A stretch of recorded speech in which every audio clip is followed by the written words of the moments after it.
Всем привет, дорогие друзья! Вы по-прежнему на канале «Мы в Испании». Сегодня мы приехали в город Эльче, привезли нашего сына в полицию на сдачу отпечатков пальцев. И я хотела записать небольшой ролик в помощь тем, кто хочет делать все самостоятельно. Эти услуги предлагают компании, адвокаты, миграционные компании, которые помогают. И именно сюда мы приезжали первый раз, когда в город Эльче в полицию сдавали отпечатки пальцев, получив первоначальную визу в Санкт-Петербурге. Когда мы получали здесь первоначальную, подавали заявление на получение карточек и сдачу отпечатков, с нас взяли по 150 евро за человека. То есть мы заплатили 500 евро, не понимая, что делать, но на самом деле оказалось, что гораздо проще все. То есть можно заплатить только за госпошлину по 20 евро, ну и вы понимаете, то есть все собрать самим. Сейчас я вам расскажу, как это сделать, потому что это очень-очень легко. В данном ролике мы поделились своим опытом сбора и подачи документов в полицию на получение карточки резидента. Правильность сбора своих документов вы можете всегда проверить у адвоката на консультации. Сейчас вы увидите на своих экранах тот сайт, на который надо зайти и взять СИТу, то есть запись в полицию. Сайт называется cdeadministracionespublicos.gov.es. Итак, заходим на этот сайт, который я вам сказала, cdeadministracionpublicos.gov.es, в раздел «Экстранхерия», то есть иностранцы. Здесь мы видим раздел «Cita previa de extranjería», это запись для иностранцев. Нажимаем внизу «Aceptar», кнопочку, выбираем свою провинцию, в нашем случае это провинция Аликанте. Выбираем провинцию. Нажимаем также «Aceptar». И далее мы можем видеть здесь тоже выбрать полиция националь. Выбираем «Toma de huellas». Это сдача отпечатков. Нам выпадает вот такая страничка, где мы можем видеть ТАССу и, соответственно, заявление EX17. Его нужно заполнить. Заполняем первый раздел: номер паспорта, номер НИЕ, здесь фамилия, апеллидо, номbre, имя, соответственно, пол свой ставим, женский или мужской, дату рождения, место рождения, заполняем адрес, телефон, электронную почту. Второй раздел мы не заполняем дальше. Третий, то же самое, здесь пишем имя, фамилию, НИЕ, адрес, телефон, электронную почту, на которую будет приходить нам уведомление.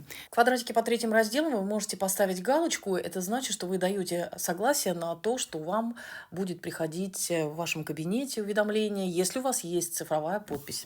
На второй странице пишем тоже имя, фамилия и выбираем тип документа, то есть если в первоначальной тархета инициаль, если реновация, то реновасион де тархета. Пишем дату, ставим подпись, выбираем свою провинцию. Далее на третьем листе есть инструкция, как заполнять данное заявление, можете тоже это прочитать. Заполняется на каждого индивидуально, распечатывается в 2 экземплярах. Все несем с собой в полицию. Далее здесь же мы видим, что можно заполнить ТАССу, то есть госпошлину. Открываем 790-012.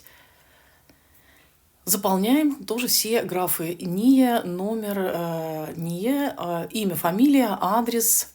И выбираем нужные нам действия, что мы собираемся, за что мы собираемся заплатить, то есть ставим напротив нужной позиции галочку справа в кружочке, и внизу мы увидим стоимость услуги, которую мы должны оплатить. Оплачиваем в банке, нам возвращают листки, и, соответственно, с ними мы идем, с этой оплаченной ТАССой, мы идем в полицию. На каждого заполняется своя ТАССа, заполняется и оплачивается.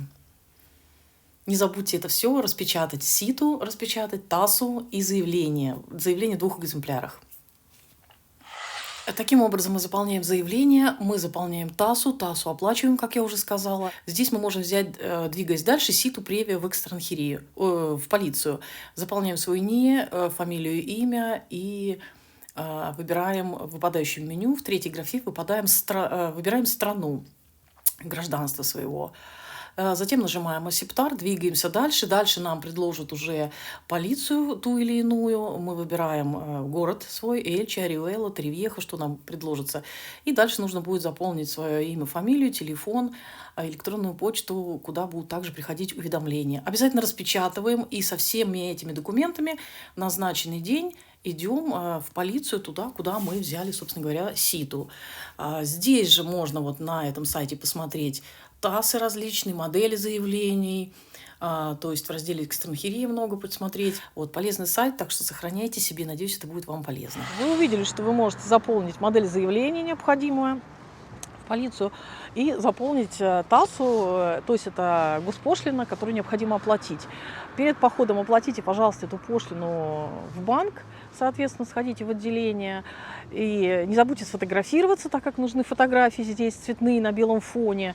Также не забудьте взять с собой паспорт, старую тархету, и сделать ксерокопию первой страницы паспорта.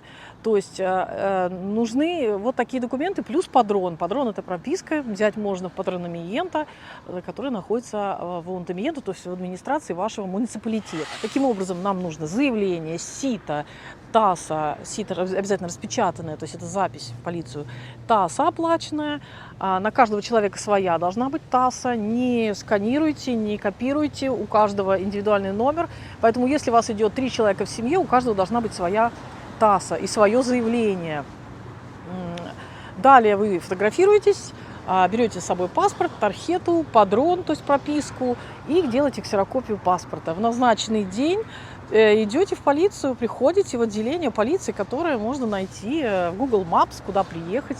На входе вам все объясняют, то есть вас зарегистрируют, вас пригласят, возьмут отпечатки пальцев. Процедура несложная, больших языковых навыков не требуется. Вы подадите свои документы, и вам скажут, когда прийти получить. Обычно это через месяц. Ну, у нас были случаи, что и через 1,5 месяца мы приходили, когда очень большие очереди. Но в данном случае, вот в этом году, через месяц. И через месяц вы приходите, а вам при подаче документов вам дадут определенный такой листок, вы его храните, через месяц вы приходите с паспортом, старой карточкой, этим листком, хорошим настроением получать свою заветную тархету. Госпошлина составляет 21 евро на 2024 год. Ну, соответственно, если у вас там 3 человек в семье, вы платите 60 евро госпошлину. И вот такая вот, собственно, трата. То есть не 500 евро, а всего лишь 60 евро. Я думаю, что любой человек может разобраться с этим. Мы показали вам какие-то шаги. Если у вас есть желание делать все самостоятельно, немножко оптимизировать траты в своей семье, потратить эти 500 евро на что-то другое, ну, там 400, на что-то другое, на себя любимых, вон, El Corte Inglés сходить, например, в Эльче, да, посидеть в кафешке, в ресторанчике, ну, я думаю, можно применить это более достойно, эти средства, то вы можете сделать это самостоятельно. Кстати, вот еще хочу сказать, если вы получаете в консульстве все свои, например, как мы в Питере, визу первоначальную, и вам должны дать обязательно такой листок ваших дальнейших действий. То есть то, что вас одобрили, и что вам делать дальше. Там все расписано, даны все сайты, что нужно заполнять, какую ТАССу, где и куда обращаться. Знаете только одно, что вам это обязательно должны выдать после или прислать здесь, после вашего одобрения о продлении или выдаче первоначальной визы. Вот там все написано. Либо смотрите наше видео, идите по этим шагам, и у вас все получится. А вам удачи, желаю удачи, добра, хорошего настроения. Ставьте лайки, пишите свои комментарии, задавайте вопросы, подписывайтесь обязательно на наш канал. Всем удачи, добра, хорошего настроения. Адьос, амигос, пока-пока.